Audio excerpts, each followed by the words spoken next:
제2의 양궁과 같은 대기록을 세운 한국의 스포츠가 파리의 관중들을 감탄하게 했습니다. 패럴림픽 특유 종목인 보치아는 중증 장애인 선수가 홈통 등 여러 도구를 사용하면서 동시에 표적구에 공을 최대한 가까이 붙여 점수를 따내는 방식의 경기입니다. 바로 여기서 한국의 정원 선수 개인 통산 4번째 패럴림픽 금메달을 따냈습니다. 정원은 프랑스 파리 사우스 아레나 1에서 열린 2024 패럴림픽 보치아 남자 개인전 결승에서 호주의 데니얼 미셸을 4엔드 합산 점수 5대2로 꺾고 우승하는 모습을 보여줬는데요. 이는 한국 선수단 3번째 금메달이며 동시에 정원의 우승으로 한국 보치아는 패럴림픽 10회 연속 금메달을 기록했습니다.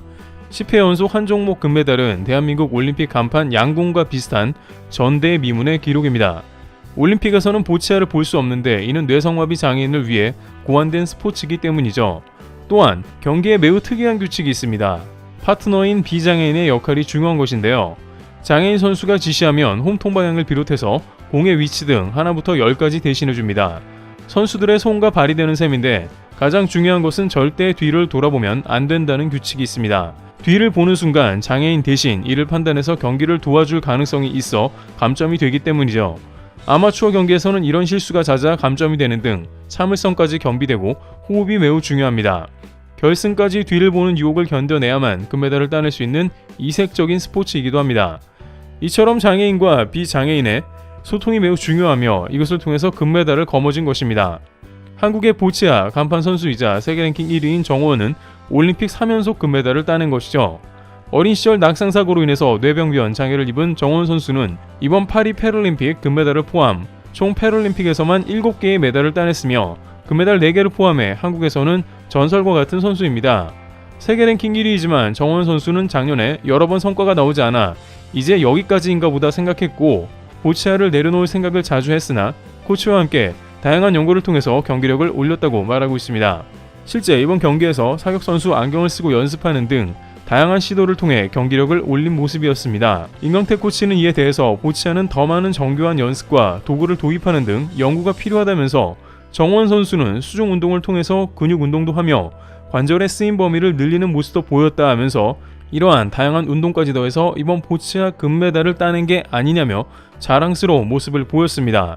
파리의 3번째 애국가가 울리게 한 정원 선수의 국위선양에 많은 누리꾼들은 응원을 더하고 있습니다. 이처럼 최근 한국인들의 행보가 이젠 놀라움을 넘어 경이롭다는 이야기까지 나오고 있습니다. 한국은 수십 년 동안 다른 국가들로부터 수많은 역사적 약탈, 침탈을 당해왔습니다. 한복, 태권도, 김치, 한국전쟁을 비롯해 우리 고유의 문화까지 한국의 오랜 문화와 역사를 왜곡시키고 자신들의 것으로 만들려 하는 국가들이 늘 존재해 왔는데요. 뿐만 아니라 이런 국가로부터 이젠 한국의 영토를 점령당할 수도 있다는 심각한 사안까지 뉴스로 보도되기도 하였습니다. 그런데 최근 이 상황을 심각히 보던 한 국내 기업이 전례 없는 행보를 보여 화제가 되고 있습니다. 현 시각 해당 기업은 해외 경매 사이트에 올라온 수많은 한국 유물들을 전문가와 협력해 가져올 예정임을 밝혔습니다. 그리고 가져온 모든 것을 박물관에 대한민국 국민들의 이름으로 모두 기증할 것임을 발표했습니다. 실제로 한국 유물들은 해외 유명 경매 사이트를 통해 한국이 아닌 해외에서 해외로 거래가 지속되어 왔습니다. 한국의 것임에도 한국 땅에 보존할 수 없다는 것에 침통함을 느낀 한국 기업이 역사를 보존해야 한다는 한국인으로서의 일념 하나로 국가를 대신해 이례적인 행보를 보인 것입니다. 한국 기업 인프레시 이곳은 6.25 한국전쟁 참전용사 후원 기업으로 익히 알려져 있으며 얼마 전 중국인의 역사 왜곡에 직접 맞서 싸우며 화제가 된 적이 있습니다.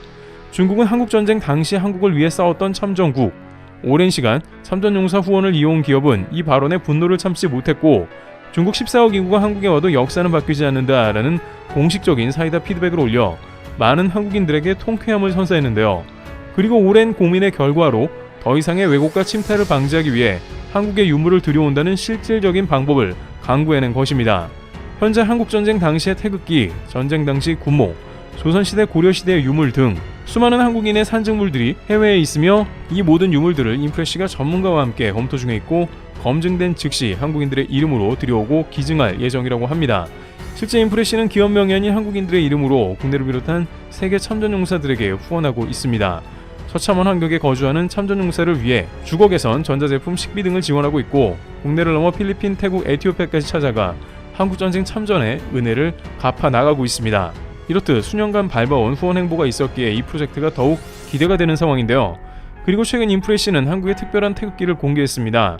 6.25 한국전쟁 당시 10대 청년들이 전쟁에 지원하며 참전 의지를 서명으로 새긴 경주 학도병 서명문 태극기. 이 태극기를 누구든 일상 속에 지니고 다닐 수 있도록 키링으로 구현해낸 것인데요. 해당 상품은 인프레시 기업의 행보에 동참하고자 후원 창구를 문의한 한국인들을 위해 출시한 후원 상품으로 참전용사들의 간절한 소망과 굳은 의지가 새겨진 서명이 디테일하게 구현되어 있습니다. 또한 자신이 이름까지 뒤에 새길 수 있도록 세상에 하나뿐인 특별함을 담아내었으며 국가를 위해 희생 헌신한 대한민국의 모든 영웅들을 잊지 말자고 전하며 태극기의 키링의 수익금 일부를 참전용사에게 후원하고 있습니다. 한국의 역사를 알리고 지켜내기 위해 노력하는 인프레시에 많은 이들이 감동하고 있습니다. 많은 분들의 응원과 동참이 선한 영향력을 행사하는 이런 기업에게 큰 힘이 될 것이라 생각하며 한국의 역사를 다시금 되새기는 하루가 되셨으면 합니다. 트래블TV였습니다. 감사합니다.